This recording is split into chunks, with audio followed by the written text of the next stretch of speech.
Yung isa sa mga akusasyon ng mga false teachers kay Apostle Paul ay yung mensahe niya ay mas mababa. Yung mensahe niya ay galing sa tao. Yun yung accusation sa kanya. Kaya makikita natin, natutulugan natin dito kung ano mismo yung sinasabi ni Apostle Paul. Yan ang accusation sa kanya. Yung mensahe ni Pablo, mas mababa yan. Yung mensahe ni Pablo, galing sa tao yan. Kaya masisense natin kay Paul na ini-insist niya at ini-elaborate niya yun na yung mensahe niya ay galing mismo sa Panginoon. Ang mensahe niya ay hindi imbensyon ng tao, verse 11. Hindi niya to tinanggap mula sa kahit kanino, direkta mula kay Jesus, verse 12. Kinuwento niya yung nakaraang buhay niya.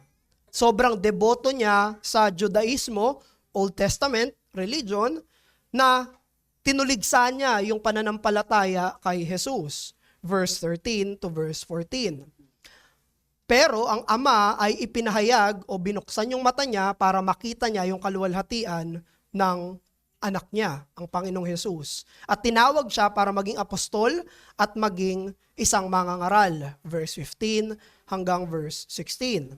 Para patunayan niya na yung mensahe niya hindi galing sa tao, kung hindi galing diretso sa Panginoon, hindi siya nakipagkita sa kahit sinong apostol. Only after 3 years, saka siya nakipagkita sa mga apostol para patunayan na yung mensahe niya ay hindi galing sa kanila, kundi galing mismo diretso sa Diyos. Verse 17 hanggang verse 21. At yung ibang mga Kristiyano, hindi pa nila nakikilala si Pablo in person, katulad nito. Nakakarinig lang sila ng kwento tungkol sa kanya at napakinggan nila yung kanyang conversion story. At sinabi sa final verse natin, niluwalhati nila ang pangalan ng Panginoon. Verse 22 hanggang verse 24. Kaya in-argue ni Apostle Paul dito ay yung kanyang pagiging Kristiyano at pagiging apostol na hindi gawa-gawa ng tao, hindi imbensyon ng tao, hindi galing sa tao, hindi ipinasa lang sa kanya, kung hindi galing mismo sa Diyos para yung mga taga-Galacia ay ibalik sa tunay na pananampalataya. Very interesting kasi sinabi niya hindi siya pumunta sa mga apostol only after 3 years. 3 taon. Bakit relevant iyon? Gusto niyang ipagbigay diinan na yung kanyang mensahe na consistent sa mensahe ng mga apostol ay hindi dahil itinuro ng ibang apostol sa kanya. Hindi siya mas mababang apostol sa kanila. Hindi yun derived mula sa teaching nila Peter, nila James, nila John, at ng iba pang mga apostol. Kung hindi ang Panginoong Jesus mismo ang diretsyong nagturo sa kanya. Naalala niyo yung Damascus road conversion ni Apostle Paul sa Book of Acts. Nagliwanag yung langit, nandun siya para i-persecute yung mga Christians, pero binulag siya ng Panginoon. Nung binulag siya ng Panginoon, kinausap siya mismo ng Panginoong Hesukristo. At mula nun, 3 taon yung ginugol niya para pag-isipan, pag-aralan, pakinggan, mismong dinisipulo siya ng Panginoong Jesus dun sa kanyang magiging calling at sa kanyang magiging mensahe. Kaya naman, hindi siya under ng apostolic oversight. Hindi silang nagturo sa kanya. Dahil yung ebanghelyo niya hindi galing sa tao, therefore, yung mga nagtuturo ng maling turo na galing sa tao ay hindi dapat nilang paniwalaan. If his calling and his faith is not from man, it is directly from God, then it is true. Pero pansinin nyo, paano niya sinubukang kumbinsihin yung mga taga-Galatians na yung mensahe niya ay hindi galing sa tao? Paano niya sinubukang kumbinsihin? Ano yung makikita natin sa passage? Ano yung argument niya? Ano yung main na bala niya? Ano yung argumentong ginamit niya? Alam niyo kung anong ginamit niya dito? Binigay niya yung conversion testimony niya. Yun yung ginawa niya, basically. Binalik niya mula sa simula ng kanyang pananampalataya. Such a dramatic and stark transformation in identity and activity becomes for Paul the evidence that the gospel is not his own, then indeed it must be from heaven. Paano niya pinakita na hindi galing sa tao, hindi nagsimula sa tao, he narrated the beginning of his Christianity. Kinuwento niya yung buhay niya. Saan ba nagsimula to? Actually, bago pa siya maligtas, kinuwento niya na, ganito ako dati. Kinatagpo ako ng Panginoon. Ngayon, ganito na ako. Yan mismo yung binanggit niya sa passage natin. Ang argument niya ng divine origin at nature ng gospel ay sa pamamagitan ng pagbibigay at pagpapahayag kung papaano siya binago nung mismong ebanghelyo na yon. His autobiography was his best argument. Alam ni Pablo na binago siya ng Panginoon at ito ang pinaka-compelling case na pwede niyang ibigay bilang katibayan na totoo yung pinangahawakan niyang mensahe. Kaya ito yung mensahe natin na galing sa talata ngayong umaga. The testimony of converted lives are powerful testaments to the veracity of the gospel. Ang testimonya ng mga buhay na naging Kristiyano ay mga mabisang testamento na ang ebanghelyo ay totoo. Kung ano yung binagong buhay, yun ang best argument para yung pinangahawakan nilang ebanghelyo ay paniwalaan ng iba. Paniwalaan ng mga hindi pa mananampalataya. I just remembered na dahil nanggaling tayo sa mga churches na puro testimony. Baka ang nangyari sa atin, naging allergic na tayo sa testimony. Naging allergic na tayo sa ganito. Pero, ito yung ginamit mismo ni Pablo sa talata natin. Totoo yung sinabi ni R.C. Sproul. Sabi ni R.C. Sproul, your testimony is not the gospel. Totoo yun. Ang kwento mo, ang kwento ng pagbabago mo, ang kwento ng pagiging Kristiyano mo, hindi yan makakapagligtas. Hindi yan gospel.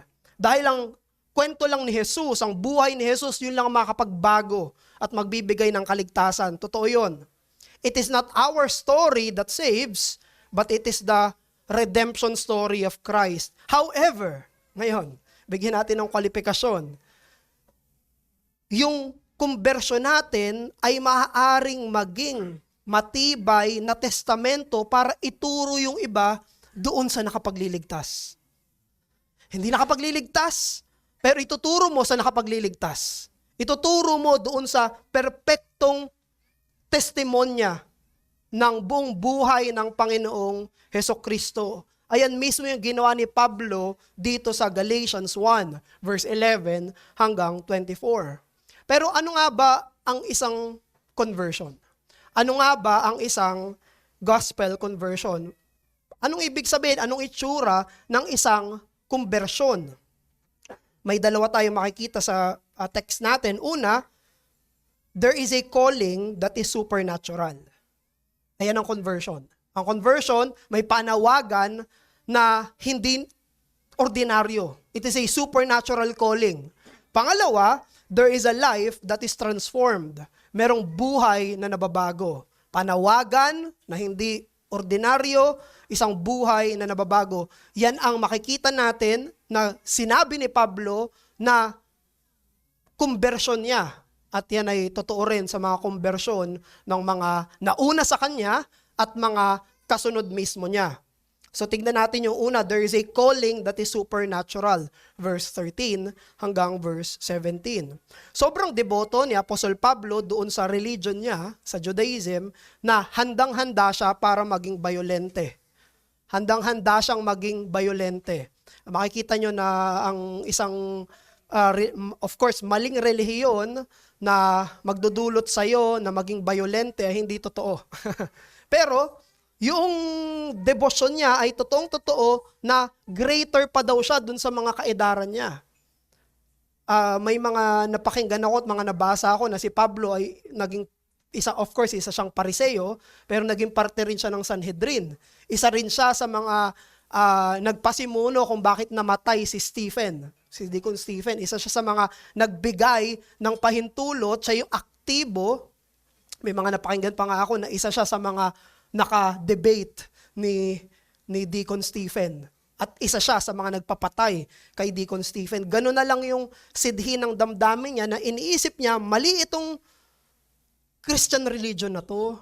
Mali ito, kinokorrupt nito yung Old Testament religion namin, kailangan nilang mawala.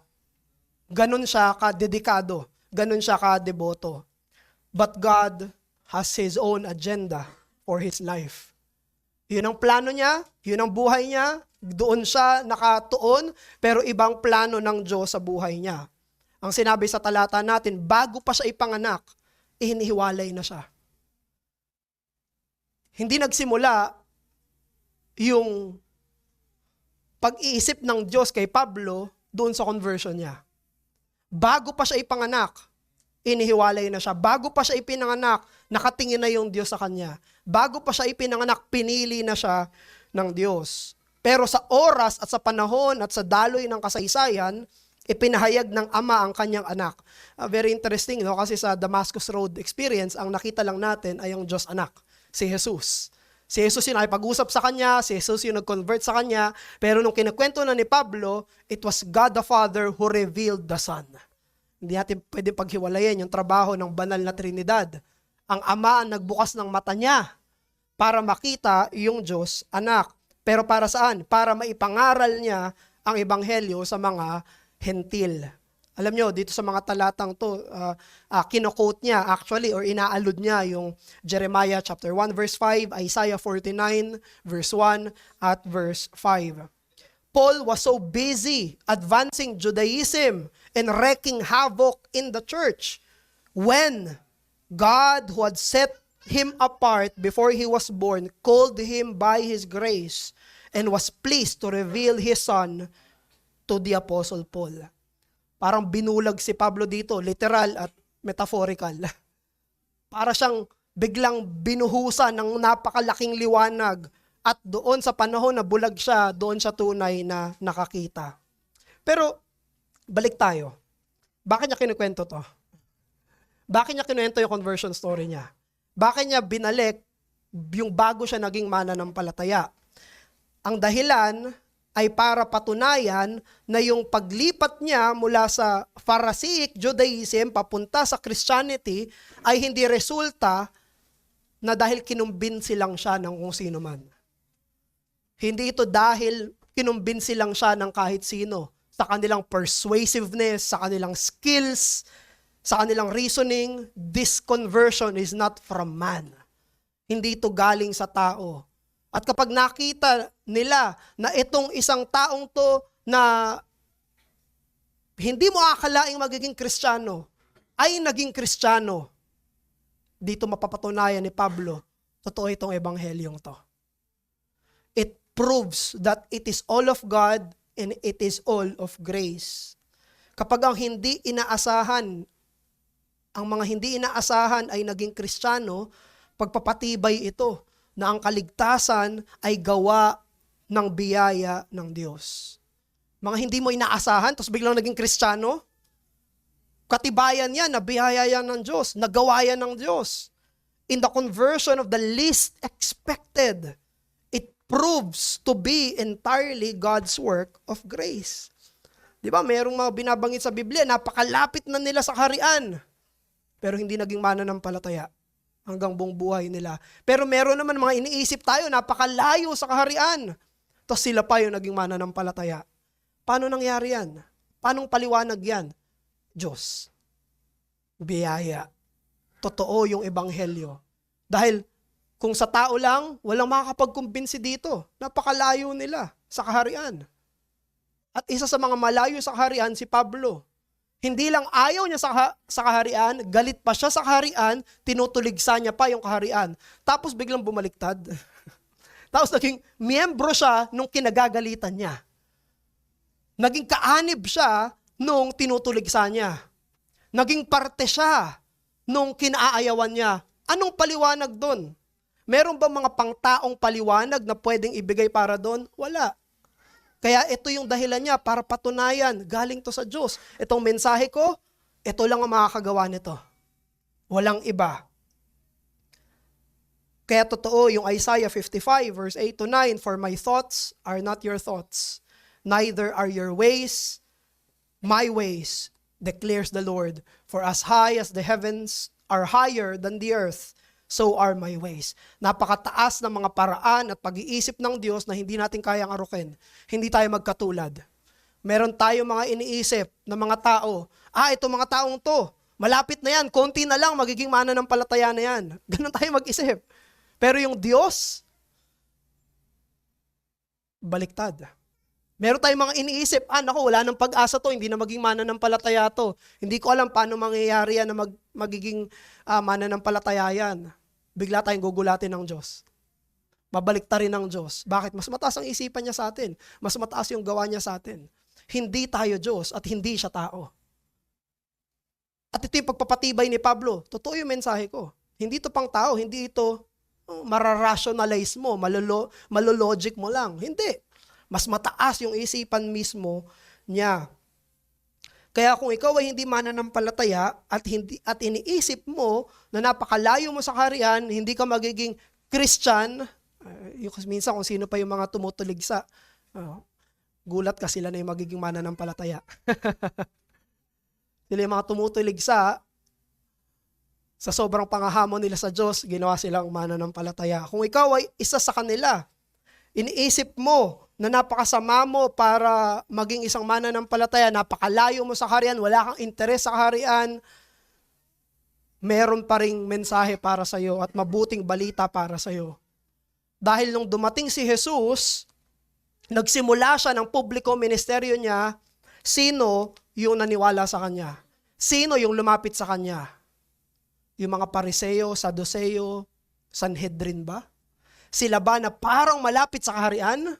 Sila ba yung lumapit kay Jesus? Sila ba yung nagsabi, welcome, ikaw yung Messiah, tatanggapin ka namin, matagal na kami naghihintay, nag-aaral kami ng lumang tipan. Sila ba yung lumapit kay Jesus? Nung nag-public ministry na siya? No. Sino yung dikit ng dikit kay Jesus?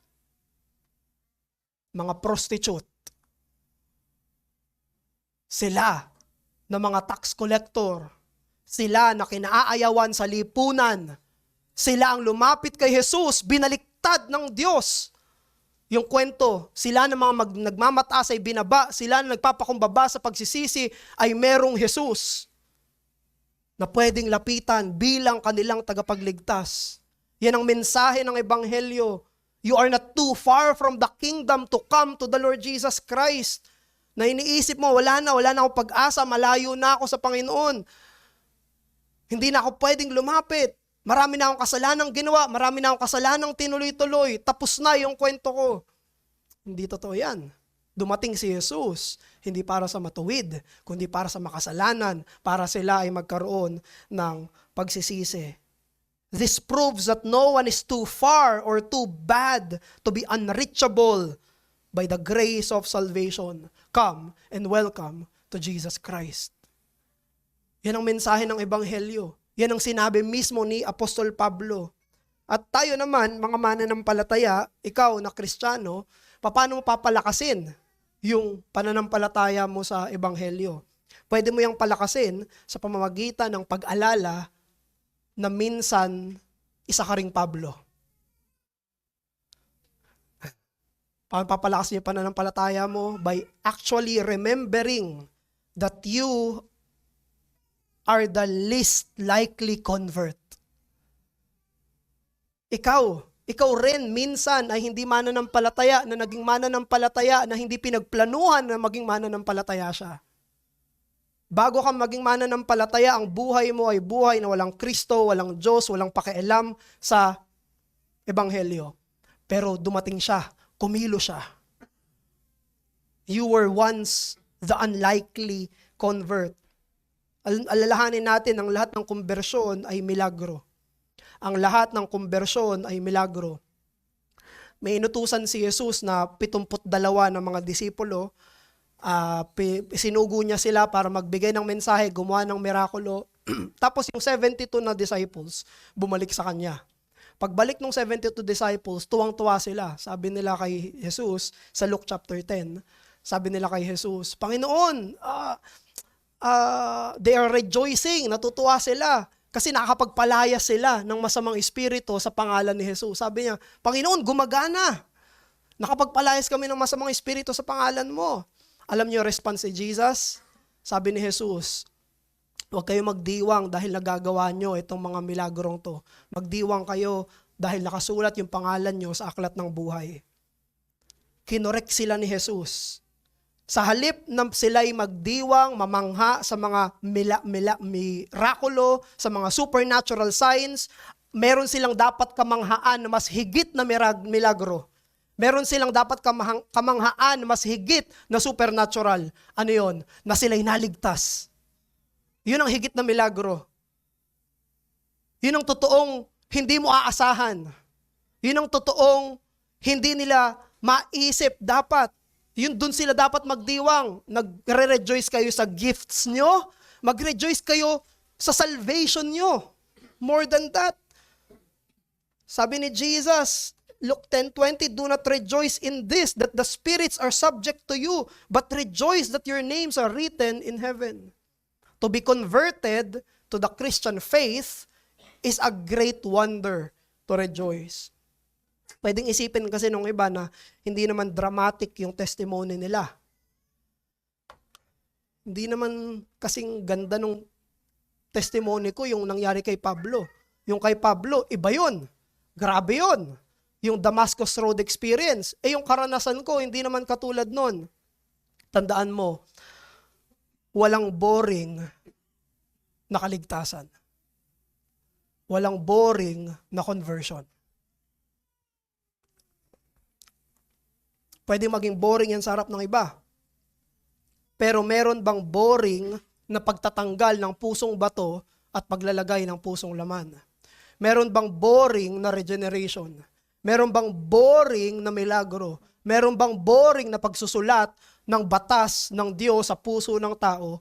Meron bang boring na pagbubukas ng mata at makita yung kaluwalhatian ni Jesus? Meron bang boring na pag-alis sa kaharian ng kadiliman papunta sa kaharian ng liwanag? Wala. Lahat yan ay milagro. Iba-iba man yung karanasan natin. Pero yung realidad na nakatago doon, realidad na hindi nakikita ng tao, realidad na nangyari sa puso ng isang dating anak ng hindi pagsunod, papunta sa pagiging anak ng pagsunod. Yan ay gawa ng Diyos. At yan ay milagro. Remember that the unlikely convert is first you. Ikaw ang unang hindi inaasahan na maging mananampalataya. At salamat sa Diyos dahil pwedeng palakasin yung pananampalataya natin kapag nakakakita tayo ng ganito. At unang makita natin yon sa sarili natin. Ang Diyos ang nagplano bago ka pa ipanganak para maging Kristiyano ka. Hindi ka pa pinapanganak, plano niya na iligtas ka. Ang Diyos ang tumawag sa iyo para sa kaligtasan ng mga panahon na hindi mo to hinahanap. Ang Diyos ang nagligtas ng isang unlikely convert na katulad mo at katulad ko. Therefore, ang ebanghelyo ay totoo. Yung main point ni Paul. Therefore, ang ebanghelyo ay totoo. Pangalawa, ang conversion ay ma-identify din sa isang buhay na nabago. There is a life that is transformed. Verse 22 hanggang verse 24. Pagkatapos pa lang ng 3 taon na si Pablo at yung ibang apostol ay nagkita ng mukhaan. Only after 3 years. At meron lang siyang 2 nakita sa text natin, si Peter saka si James. Pero yung ibang mga disciples, kilala lang siya sa kwento. Hindi siya kilala face to face. Hindi siya kilala in person. Alam lang nila yung kwento niya, pero hindi nila siya kilala personally. Verse 22. At alam nila yung kwento ni Pablo at nagbigay puri sila sa Panginoon. He who used to persecute us is now preaching the faith he once tried to destroy.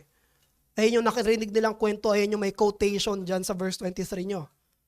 Ayan yung kumakalat na istorya. Pero again, bakit sinabi ni Pablo to? Para i-persuade sila sa truth ng gospel. Huwag kayo maniwala sa maling turo, huwag kayo maniwala sa Judaizers. Ito yung totoo, paano niya pinatunayan. Dahil tignan nyo, nagbago ako. His previous life was totally changed. Na ito yung ginagamit niya para makumbinsi yung taga-Galasya. Ito yung dahilan ba't nagbigay puri yung ibang mga disipulo. Isipin nyo na lang kung ang naging kwento kay Pablo ay siya na dating tumutulig sa pananampalataya ay hindi na tumutulig sa pananampalataya. Paano kung ganun lang yung story? Makukumbinsi ba yung iba doon? Magbibigay puri ba yung mga mananampalataya doon? Kapag sinabi lang, kapag nangyari lang kay Pablo ay, alam nyo, dati tinutulig sa niya yung faith. Ngayon, hindi niya na tinutulig sa yung faith. Walang kapangyarihan doon. Walang epekto doon.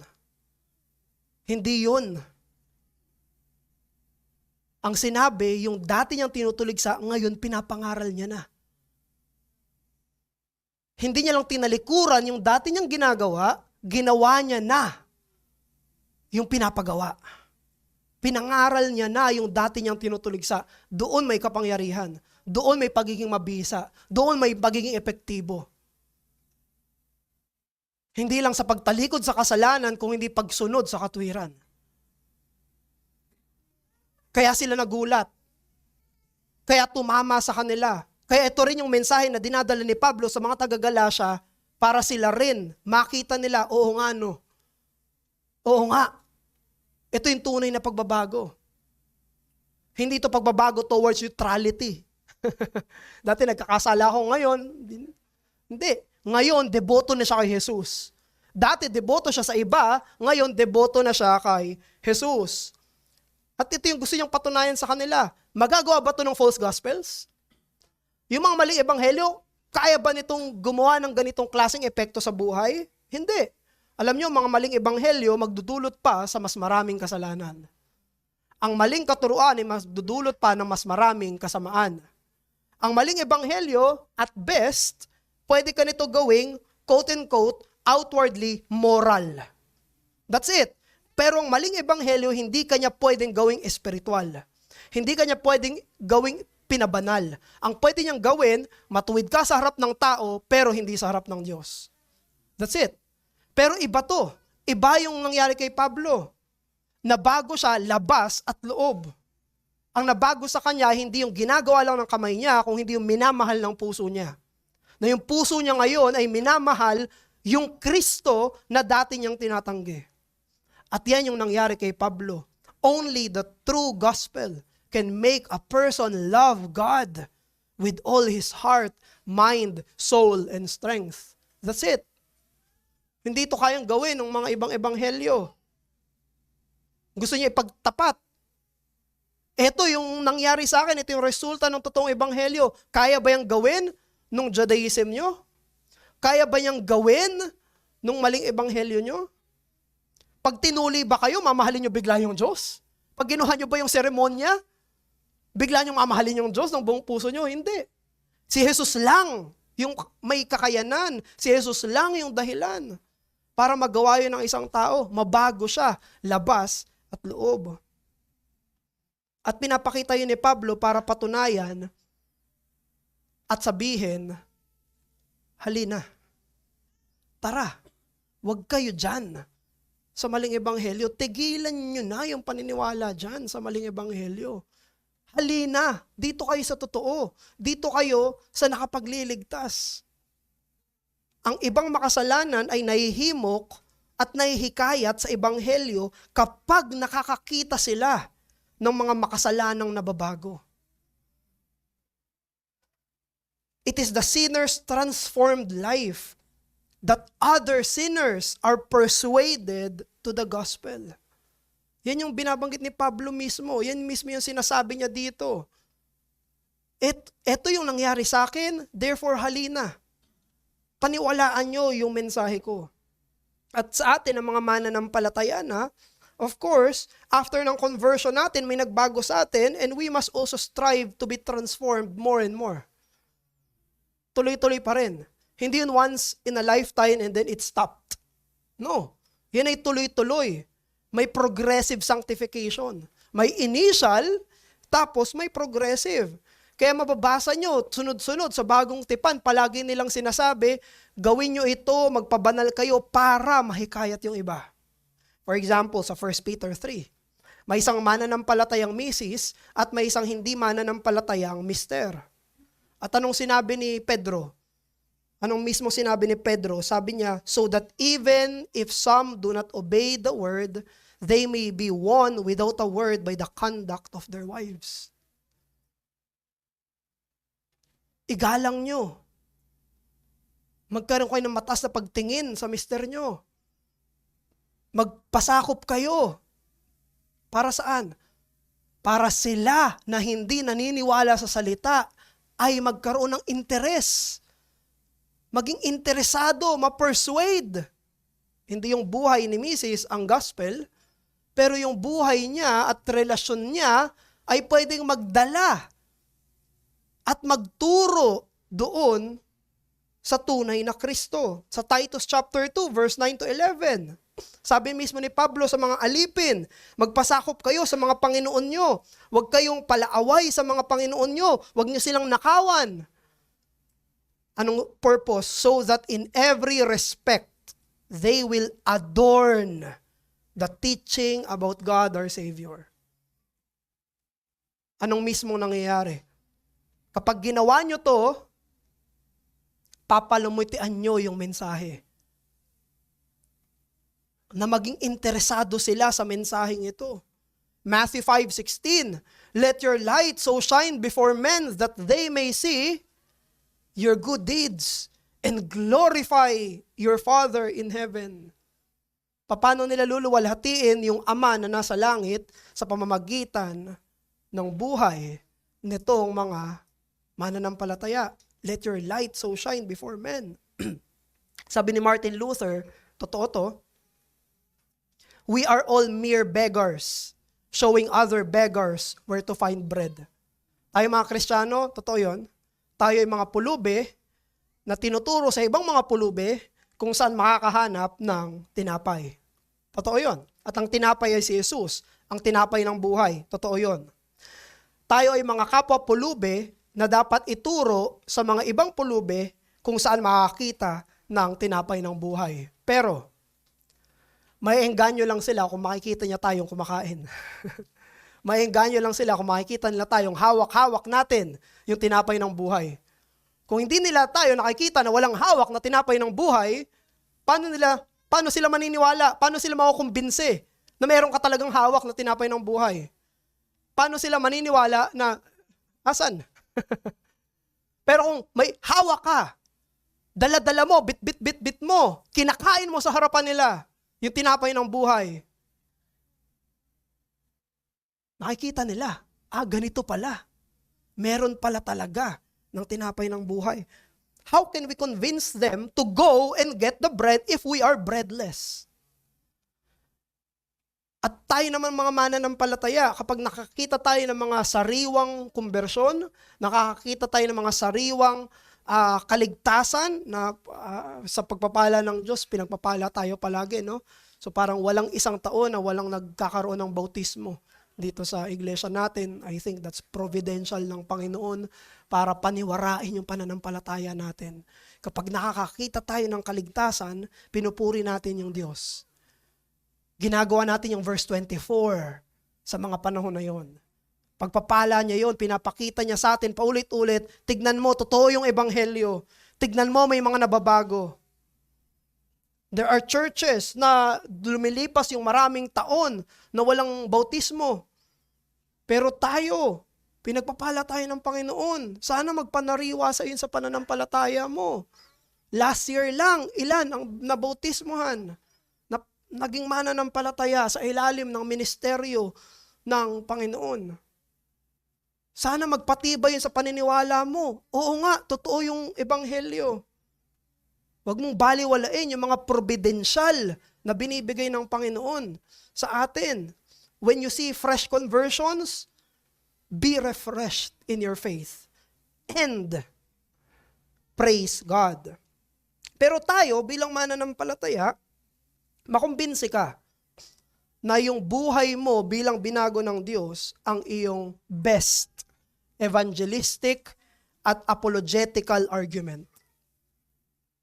Okay?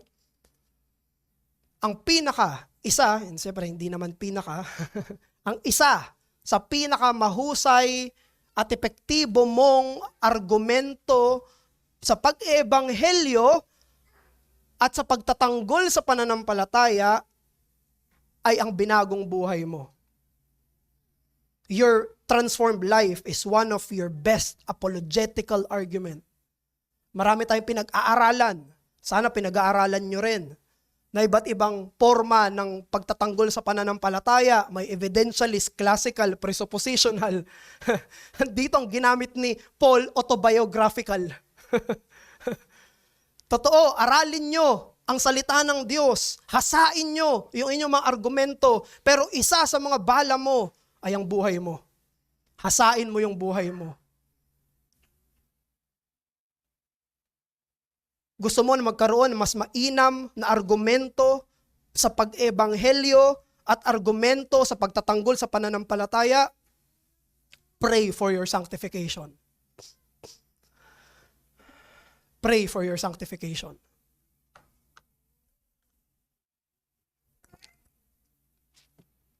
Ipanalangin mo, Panginoon, mas pabanalin mo ko. Panginoon, mas isanctify mo ko. Do you want to have an argument for other people to believe in the Lord Jesus Christ? Use your life. Use your testimony.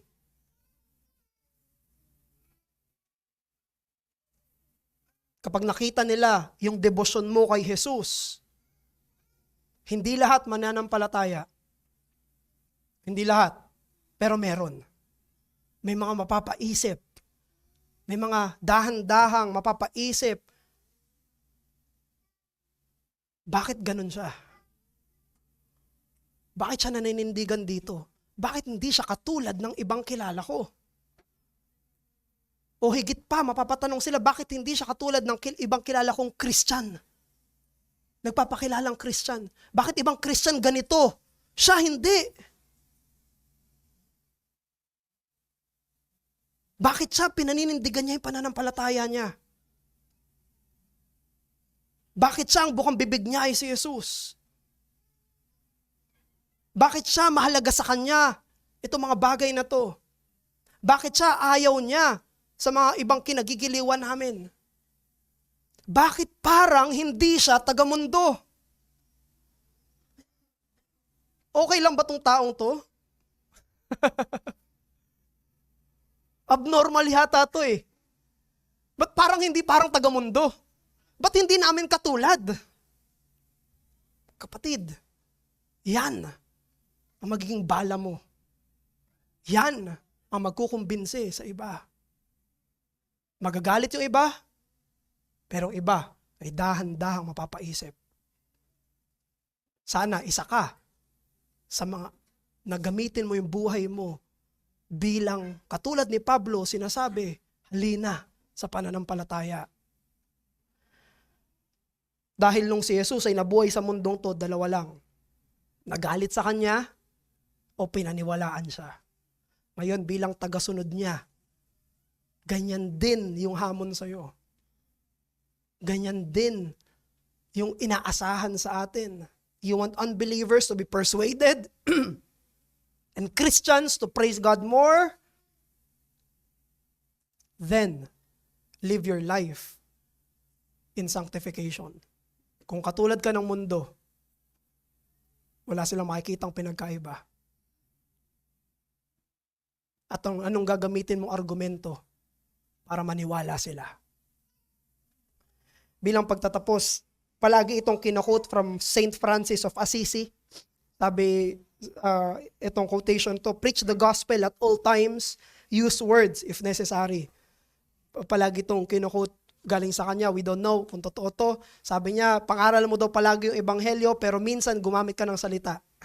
So ang ibig niyang sabihin ay pinapangaral mo daw yung ebanghelyo gamit yung buhay mo. Of course, we do not believe such. Kailangan mong gumamit ng salita. Kailangan mo ng salita, kailangan mo ng tinig, kailangan mo ng boses, kailangan ng nababasa para maniwala sila sa ebanghelyo. Pero dito, natutunan natin na hindi tayong ebanghelyo, pero pwede nating dalhin yung iba sa ebanghelyo. Pwede tayong maging imperpektong testamento sa perpektong testimonya ng Panginoong Hesus. Manalangin tayo, Ama namin, pinupuri ka po namin at pinasasalamatan. Huwag mo po hayaan, O Diyos, na baliwalain namin yung epekto ng buhay namin sa iba. Pwedeng binabaliwala namin to. Pwedeng iniisip namin, wala namang epekto sa iba kahit anong desisyon ko. Pwedeng isipin namin, walang nakatingin sa amin. Wala tong epekto sa hindi mananampalataya, wala tong epekto sa mga mananampalataya. Pero patawarin mo kami, O Diyos. Itama mo yung isipan namin. Gamitin mo ang talata, gamitin mo ang salita mo para mangusap sa amin. At ito ay maging pagbabaliktad ng perspektibo namin. Nihiling ko, O Diyos, na makita namin, Ama, na ang buhay namin ay pwedeng maging kagamit-gamit sa iyo. Kagamit-gamit sa kaharian, kagamit-gamit sa ebanghelyo, kagamit-gamit bilang pangturo sa eternal na nakapagliligtas ang Panginoong Hesus. Salamat dahil sa kabila ng imperpeksyon ng buhay namin, ay meron kaming gamit sa iyo. Sa pangalan ng nag-iisang may perpektong buhay, si Jesus. Amen.